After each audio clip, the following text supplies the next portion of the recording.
Dear aspirants, welcome back on the channel. This is Neelam Gahlot, your reasoning mentor. आज के इस video में हम बात करने वाले हैं कि नाबार्ड में जब आप ज्वाइन करते हैं एज असिस्टेंट मैनेजर तो आपको एग्जैक्टली काम क्या करना होगा, आपका वर्क प्रोफाइल क्या होगा, आपका जॉब प्रोफाइल क्या होगा और एग्जैक्टली आपका की रिस्पॉन्सिबिलिटी एरिया क्या होने वाले। तो चलिए बिना किसी देरी के शुरू किया जाए आज का ये वीडियो। सो बेसिकली नाबार्ड को ज्वाइन करने के लिए आपके पास मल्टीपल रीजन है। उससे पहले अगर हम बात करें कि हमें ज्वाइन ही क्यों करना है, तो मल्टीपल रीजंस है नाबार्ड को ज्वाइन करने के लिए। पहला है सबसे बड़ा कि जिस तरीके से बाकी सभी बैंक में एक नॉइजी कल्चर होता है या बहुत ज़्यादा एक वर्क प्रेशर होता है, नाबार्ड उसके ऑपोजिट बहुत ही एक सटल आपको वर्क कल्चर दिखाई देगा। बहुत ज़्यादा नॉइज़ अराउंड नहीं होता है, बहुत ज़्यादा प्रेशर नहीं होता है और इसके साथ साथ नाबार्ड आपको आगे बढ़ने का भी मौका देता है। यानी कि नाबार्ड में काम करने के साथ साथ अगर आपको अपनी हायर स्टडीज़ लेनी है या आप आगे बढ़ना चाहते हो या कुछ स्किल्स आप सीखना चाहते हो तो उसमें आप आगे बढ़ सकते हैं। नाबार्ड हायर स्टडीज़ के लिए रिइंबर्समेंट भी करता है, स्कॉलरशिप भी देता है और आपको वो समय भी मिल पाता है नाबार्ड के अंदर काम करते करते कि आप अपना और थोड़ा सा टाइम जो है अपनी किसी और पर्सनल ग्रोथ में लगा सके, बीट हायर स्टडीज और learning any kind of skill. तो चलिए with this let's move forward. NABARD stands for national bank for agriculture and rural development. तो नाबार्ड का जो वर्क कल्चर है या जो इसके की रिस्पॉन्सिबिलिटीज एरिया हैं वो majorly it is around agriculture को डेवलप करने के एंड रूरल को डेवलप करने के। रूरल से हमारे फार्मर्स भी जुड़ जाते हैं, एग्रीकल्चर से हमारे फार्मर भी जुड़ जाते हैं। तो बहुत सारी स्कीम्स, बहुत सारे प्रोजेक्ट्स जो है वो फार्मर को लेकर भी बनाए जाते हैं इस नाबार्ड इंस्टीट्यूशन के अंदर। आगे बढ़ेंगे नाउ। इससे पहले कि आगे बढ़ा जाए, लेट्स टॉक अबाउट कि नाबार्ड के अंदर अगर आप ज्वाइन करेंगे एज एन असिस्टेंट मैनेजर। देखिए नाबार्ड में और असिस्टेंट में डेवलपमेंट असिस्टेंट का भी एक प्रोफाइल अभी हमने कुछ दिन पहले देखा था जिसका लेटेस्ट रिजल्ट आउट हुआ था। बट अगर हम ऑफिसर लेवल की बात करें तो नाबार्ड में एंट्री के लिए ऑफिसर लेवल जॉब जो है वो है आपका नाबार्ड ग्रेड ए। यानी कि इस लेवल से आप ऑफिसर लेवल पे आप एंट्री कर पाते हैं नाबार्ड के अंदर। और अगर आप असिस्टेंट मैनेजर बन जाते हैं, यू जॉइन नाबार्ड, देन आपकी जो बेसिक पे होगी वो होगी 62,500। इसके साथ साथ आपका जो मंथली सैलरी, जो एक ग्रॉस आपका सैलरी बनेगा वो होता है आपका 1,60,700, अराउंड 700 पर मंथ, जिसमें कि आपका इन हैंड जो सैलरी बनेगा, बिकॉज बहुत सारे इसमें डिडक्शंस भी होते हैं, टैक्स है या और भी चीज़ें, पीएफ वगैरह है। तो उन डिडक्शन के बाद जो आपकी सैलरी बनती है वो बनती है आपकी 1,30,000 which you get credited into your account. Now this is one part जो सैलरी का पार्ट है। इसके अलावा जो आपको अलाउंसेस मिलते हैं तो इसमें सबसे पहले आपको ग्रेड अलाउंस मिलता है, यानी कि आप किस ग्रेड पर आपने ज्वाइन किया है। जैसे ग्रेड ए है तो वो ग्रेड अलाउंस मिलता है।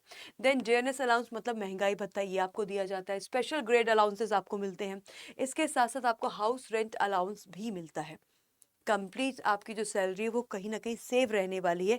बहुत सारे अलाउंसेस ही आपके खर्चों को निकाल देंगे। देन बात की जाए बेनिफिट्स की, पर्क्स की, इसके अलावा हमें क्या मिलता है। तो reimbursement for the higher studies, या इसको आप बोल सकते हैं एक तरीके की स्कॉलरशिप आप नाबार्ड में ले सकते हैं। अगर आप आगे किसी और आप आगे की पढ़ाई करना चाहते हो, हायर स्टडीज़ करना चाहते हो, कोई ग्रेजुएट अगर ज्वाइन कर रहा है वो आगे पोस्ट ग्रेजुएशन करना चाहता है, तो yes you can do that. और नाबार्ड यहाँ पे आपको हेल्प करता है, सपोर्ट करता है। और यहाँ पे आपको रीइंबर्समेंट भी मिलता है आपकी हायर स्टडीज़ के लिए जो खर्चा हुआ है उसका। देन मेडिकल रीइंबर्समेंट मिलते हैं आपकी डिपेंडेंट फैमिली को। And loans at concessional rates, अगर आपको लोन चाहिए तो नाबार्ड के अंदर आपको जो लोन्स हैं वो आपको कंसेशनल रेट से मिल जाते हैं, विच is again a very good thing. Group term insurance और ये सारी चीज़ें आप लोग को यहाँ पे मिलती हैं। तो these are the perks and allowances जो आपको सैलरी के अलावा मिलते हैं नाबार्ड में ज्वाइन करने के बाद। Now let's talk about the work life balance. ये जो सबसे बड़ा मुद्दा, क्योंकि अगर हम एज फ्रेशर ज्वाइन करें तो इनिशियली डेफिनेटली हमारे लिए वो फाइनेंशियल इंडिपेंडेंस या फाइनेंस हमारा सुधर जाए, ये हमारे लिए पहली प्रायोरिटी होती है। लेकिन जैसे जैसे आप आगे बढ़ोगे, 2 3 4 साल में आगे जाओगे, तो आपको वो फील होने लगता है कि this is too much of work, या बहुत ज़्यादा हेक्टिक हो रहा है, या मेरा सिर्फ जो है ना प्रोफेशनली ही मैं ग्रो कर रहा हूँ, पर्सनल में अपनी फैमिली को टाइम नहीं दे पा रहा हूँ। तो नाबार्ड में आपको ये एक बहुत बड़ा, मैं बोलूँगी कि एक जो प्लस पॉइंट है नाबार्ड जैसे ऑर्गेनाइजेशन का, वो यही कि आपको वर्क लाइफ बैलेंस मिलता है। आप इक्वली अपने काम पर भी ध्यान दे सकते हैं और अपनी फैमिली को भी आप इक्वल टाइम दे सकते हैं। आप पर्सनल ग्रोथ पर भी उतना ही अपने आप का टाइम दे सकते हैं। सो सबसे पहले यहाँ पे एक प्रोफेशनल वर्क कल्चर है, एक स्ट्रक्चर्ड वर्क कल्चर है, जहाँ पे अगर वर्क कल्चर की बात की जाए तो office is much quieter and less stressful than standard commercial bank, जैसे कि आपके और बैंक्स हैं जहाँ पे पूरे टाइम एक बहुत ज़्यादा प्रेशर भी होता है, स्ट्रेस भी होता है, and there is this noise all the time in the banks. Whereas जहाँ पे अगर हम बात करें नाबार्ड की, तो यहाँ पे एक थोड़ा सा क्वाइटर कल्चर है, उतना स्ट्रेस नहीं है, उतने ज़्यादा यहाँ पे जो है प्रेशर नहीं है। साथ ही साथ आपका जो वर्किंग होगा वो 5 डेज़ अ वीक होगा, यानी कि मंडे टू फ्राइडे आपको जाना है, 9 से 5 का आपका ये जॉब है। मेजरली ये जो जॉब होगा वो आपका डेस्क जॉब होगा, बट कभी-कभी आपको रिव्यू करने के लिए, कभी-कभी रिपोर्ट्स के लिए आपको जो है फील्ड वर्क पे भी जाना होगा। जैसे कि कोई ऑनगोइंग स्कीम है, कोई प्रोजेक्ट चल रहा है, तो उस प्रोजेक्ट पे कितना काम हुआ, तो उसका आप एक उसका रिव्यू के लिए, उसके फॉलो-अप के लिए आपको वहाँ पे जाके देखना भी पड़ सकता है। तो some time there can be the field visits also. इसके साथ साथ हेड ऑफिस जो है उसका मुंबई में है। ज़्यादातर अगर नबार्ड ग्रेड ए आप ज्वाइन कर पाएंगे, तो आप या तो स्टेट कैपिटल्स में आप काम कर रहे होंगे, या फिर आप इसके हेड ऑफिस यानी कि मुंबई में आप काम कर रहे होंगे। 30 इसके रीजनल ऑफिसेज हैं अक्रॉस इंडिया। नाउ ट्रेनिंग, इसमें आपको ट्रेनिंग दी जाती है। Once you clear the examination और आपकी ज्वाइनिंग होती है, तो उससे पहले आपकी क्या होगी, ट्रेनिंग होगी। 2 to 3 weeks of training at national bank staff college which is NBSC, जो कि आपका लखनऊ में प्रेजेंट है। इसके साथ अगर आगे बढ़ा जाए नाउ, नबार्ड, हम जब इतना नबार्ड के वर्क कल्चर और इसके बारे में बात कर रहे हैं, तो एक बार हम यहाँ पे ये भी देख लें कि हमारी ग्रोथ पैटर्न्स क्या हैं नबार्ड में। अगर हम एज असिस्टेंट मैनेजर ज्वाइन करेंगे, तो आपकी जो ज्वाइनिंग होगी वो एज असिस्टेंट मैनेजर होगी, which is the grade A. अब यहाँ पे आपका एक परफॉर्मेंस इंडेक्स होता है, और परफॉर्मेंस इंडेक्स के साथ साथ आपका यहाँ पे क्या होता है, आपका टाइम पीरियड भी होता है, ड्यूरेशन भी होता है, कि इतने ड्यूरेशन के बाद ही आप दूसरे ग्रेड में जो है आपका प्रमोशन होगा। तो ज्वाइनिंग के बाद कम से कम मिनिमम 4 साल का पीरियड होगा, and then you will be promoted to grade B. Then उसके बाद after the next 5 years you will be promoted to grade C, which is the assistant general manager. और उसके बाद आप 4 से 5 साल के बाद अगेन इसमें एक क्राइटेरिया और रहेगा, which is your performance, उसका भी ध्यान रखना है। Then grade D, which is deputy general manager, and then for the next 4 months इस तरीके से आप ग्रेड E यानी कि जनरल मैनेजर के प्रोफाइल तक पहुंच सकते हैं। And then after the next 4 to 5 years के टाइम में grade F, which is chief general manager, and then deputy managing director, जो कि अपॉइंट किया जाता है by the government of India, and then chairperson, which is again appointed by the government of India. Now इसमें आपको ये ध्यान रखना होगा कि इसमें एक और इंडेक्स होता है, विच इज़ परफॉर्मेंस इंडेक्स। इसमें एक और इंडेक्स आएगा, which is the seniority index. Suppose you have joined at a particular time, और उसके बाद 4 साल बाद, अब यहाँ पे हो सकता है कि आपसे पहले कुछ और भी लोग हैं जो सीनियर हैं आपसे, तो डेफिनेटली यहाँ पे सीनियरिटी कम्स इनटू प्ले। सभी गवर्नमेंट इंस्टीट्यूशन में सीनियरिटी पर्पज से आगे जो है प्रमोशन दिए जाते हैं, तो वो भी यहाँ पे जो है अप्लाई होगा, एप्लीकेबल होगा। Moving forward with the job profile, कि exactly if you join this bank NABARD institution, तो आपका exact work क्या होगा। जैसे कि मैंने पहले बताया था, most of the work will be around the rural and agriculture development, और उसी को लेके projects और schemes और reports और analysis and reviews वगैरह होते रहते हैं। तो सबसे पहली जानकारी यहाँ पे जैसे कि आप देख रहे हैं, जॉब प्रोफाइल जो है हमारे ग्रेड ए ऑफिसर का क्या होगा। सबसे पहले कि assist and monitor NABARD schemes and program. NABARD के बहुत सारे स्कीम्स निकाले जाते हैं जो एग्रीकल्चर को प्रमोट करते हैं, रूरल इंडिया को प्रमोट करने के लिए बहुत सारे प्रोग्राम्स निकलते हैं, स्कीम्स निकलते हैं, प्रोजेक्ट्स निकलते हैं। तो उन प्रोग्राम्स को या उन स्कीम्स को, उन प्रोजेक्ट्स को असिस्ट भी करना और साथ में मॉनिटर भी करना कि if it is getting executed in a right manner और not. Second, drafting and implementing rural and agriculture development scheme. आप जो रूरल और ये हमारी जो स्कीम होती है, उन स्कीम को ड्राफ्ट भी करना, ड्राफ्ट करने के बाद उसको इम्प्लीमेंट भी करवाना, दोनों आपके क्या रहे इसमें आएंगे।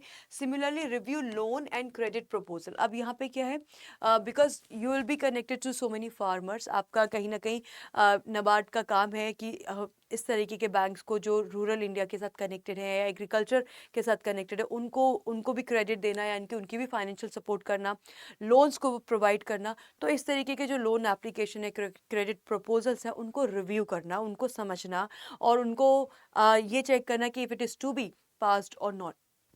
Then approving the projects for agriculture and rural infrastructure. तो बहुत सारे प्रोजेक्ट्स होंगे, उनको आपको अप्रूव करना है, उनको समझना है, और उनको रिव्यू भी करना है।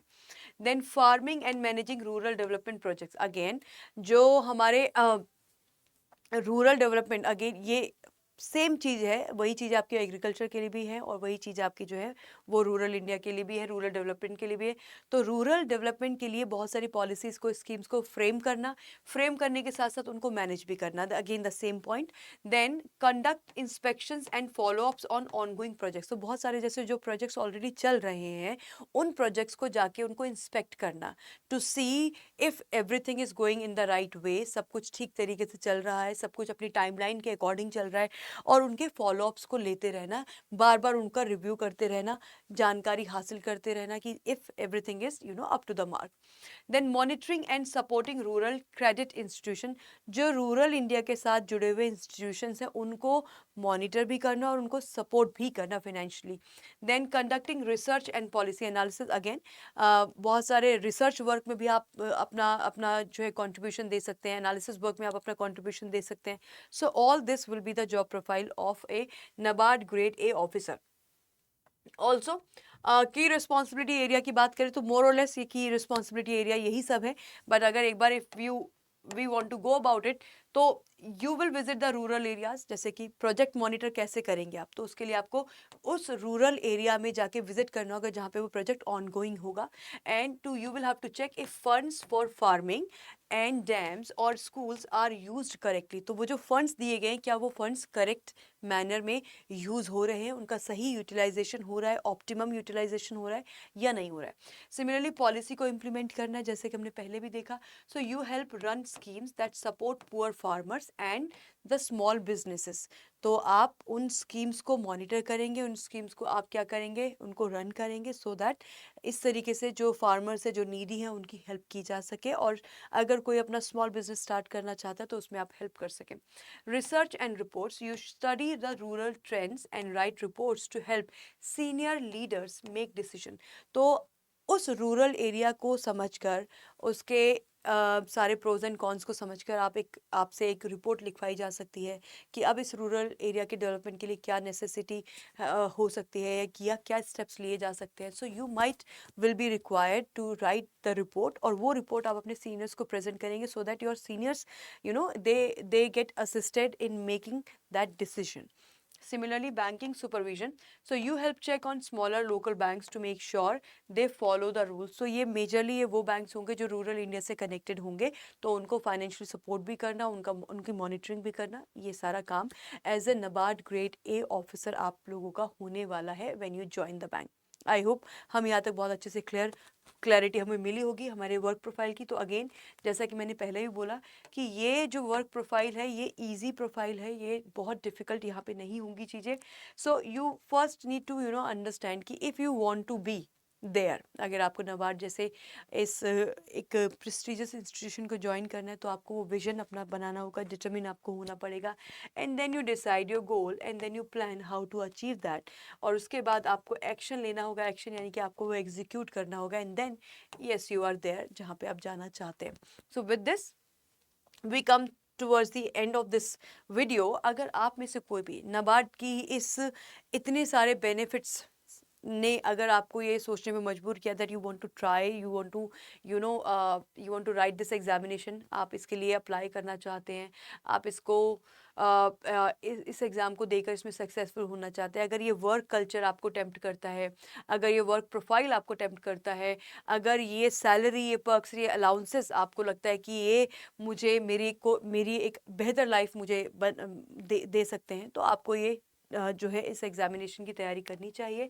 और ये एग्ज़ाम NABARD ग्रेड A का जो है इसके लिए तैयारी करने के लिए अगर आपको आइदर यू स्टडी सेल्फ, मतलब या तो आप अपनी खुद से तैयारी कीजिए सेल्फ स्टडी करके, उसके लिए आपको बहुत सारी रिसोर्सेज मिल जाएंगी, या फिर आप एक गाइडेड अम्ब्रेला के अंदर भी तैयारी कर सकते हैं, एक आप बैच के अंदर तैयारी कर सकते हैं जहाँ पे आपके पास वेल एक्सपीरियंस मेंटोर्स है जो आपको इस एग्ज़ाम के लिए प्रीलिम्स मेंस, आपको पता है प्रीलिम्स है, मेंस है, फिर इंटरव्यू है, तो तीनों स्टेजेस पे आपको यहाँ पे तैयारी कराई जाएगी इस पर्टिकुलर एक बैच के अंदर। ये बैच है आपका सिलेक्शन बैच जो कि शुरू हो रहा है आपका 13 जुलाई से, राइट। तो 13 जुलाई से ये बैच आपका शुरू हो गया है, ऑलरेडी इसमें क्लासेस ऑन गोइंग है, एंड सॉरी 13 जुलाई से नहीं, 17 जुलाई से ये बैच शुरू हो रहा है हमारा, सॉरी 17 जुलाई से ये बैच शुरू हो रहा है। इस बैच के अंदर आपको प्रीलिम्स, मेंस और इंटरव्यू की क्लासेस जो है वो दी जाएंगी, आप इस बैच को ज्वाइन करके अपनी तैयारी कर सकते हैं। You can use the discount code Y651 for the maximum discount. इसके साथ साथ if you want to join you want to आप अगर आपको तैयारी करनी है मल्टीपल एग्जाम्स की, जैसे कि आपको रेगुलेटरी बॉडी एग्जाम्स की तैयारी करनी है, बैंक के एग्जाम्स की तैयारी करनी है, तो फिर उसके लिए वन स्टॉप सोल्यूशन आपका बैंक महापैक प्लस, आप इसको ज्वाइन कर सकते हैं। महापैक प्लस के अंदर आपको नाबार्ड का बैच तो मिलेगा ही, आपको नाबार्ड का बैच तो मिलेगा ही, बट नाबार्ड के साथ साथ आपको इन सभी एग्जाम्स की तैयारी करने का मौका मिलेगा। इन सभी एग्जाम्स के आपको लाइव क्लासेस मिलेंगी, प्रीलिम्स की भी और मेंस की भी, मॉक टेस्ट मिलेंगे, ई बुक्स मिलेंगे, पीडीएफ्स मिलेंगे, डाउट सॉल्विंग सेशंस मिलेंगे। नाउ हाउ टू ज्वाइन, अगर आप इसको ज्वाइन करना चाहते हो उसके लिए आपको जाना होगा अड्डा 24/7 की एप्लीकेशन पे, जिसको डाउनलोड करने का लिंक आपके कमेंट सेक्शन में और वीडियो में भी दिया गया है, वीडियो डिस्क्रिप्शन में। ऑल कोर्सेज में जाइएगा, रेगुलेटरी बॉडीज पे जाइएगा और यहाँ पे आपको मिल जाएगा नबार्ड। नबार्ड पे आप क्लिक करेंगे तो आपको ये जो नबार्ड का बैच है ये आपको दोनों तरीके से मिलेगा। आप चाहे तो रेगुलेटरी बॉडी के महापैक में जा सकते हैं, वहाँ पे भी आपको नबार्ड का बैच मिलेगा, और चाहे तो आप बैंक महापैक प्लस में को भी ले सकते हैं। बैंक महापैक प्लस में आपको नबार्ड के साथ और भी बहुत सारे एग्जाम्स की तैयारी करने का मौका मिलेगा, same with the regulatory body महापैक। और अगर आपको केवल महापैक नहीं लेकर आपको नबार्ड ग्रेड ए का बैच लेना है तो आप यहाँ पे जाइए। इस बैच की वैलिडिटी जो है वो 9 मंथ्स की वैलिडिटी है। एंड यू गो फर्दर, यहाँ पे आपको अपने एजुकेटर्स की लिस्ट मिल जाएगी, कौन कौन इस बैच में पढ़ा रहे हैं और उनके एक्सपर्टीज़ क्या है, कितने साल से वो लोग पढ़ा रहे हैं। इसके बाद यहाँ पे आप नीचे जाएंगे तो यहाँ पे आपको इसका स्टडी प्लान मिल जाएगा। यहाँ स्टडी प्लान में आप चेक कर सकते हैं कि कब आपकी सभी सब्जेक्ट की क्लासेस शुरू हो रही है, उसका टाइम टेबल क्या है, एवरीथिंग। यहाँ पे आप इसको डाउनलोड भी करके रख सकते हैं। यहाँ जाके आपको करना होगा बाय नाउ, और बाय नाउ करके आपको लगा देना है discount code. So you apply the discount code Y651 जो आप लोगों की स्क्रीन के नीचे भी चल रहा है, और इस डिस्काउंट कोड को लगा के आपका ये बैच आपको मिलता है 3989 में। इसी के साथ साथ ये 79% का डिस्काउंट आपको मिल जाएगा 80% पे, और उसके लिए आपको कोड यूज करना होगा Y651 प्लस। अड्डा की ऐप पे आपको कुछ कॉइन्स मिलते हैं, यूज ऑल द कॉइन्स, जितने भी कॉइन्स आपके पास हो वो सारे कॉइन्स आप लगा दीजिएगा। With this I wish you all the very best. Thank you everyone.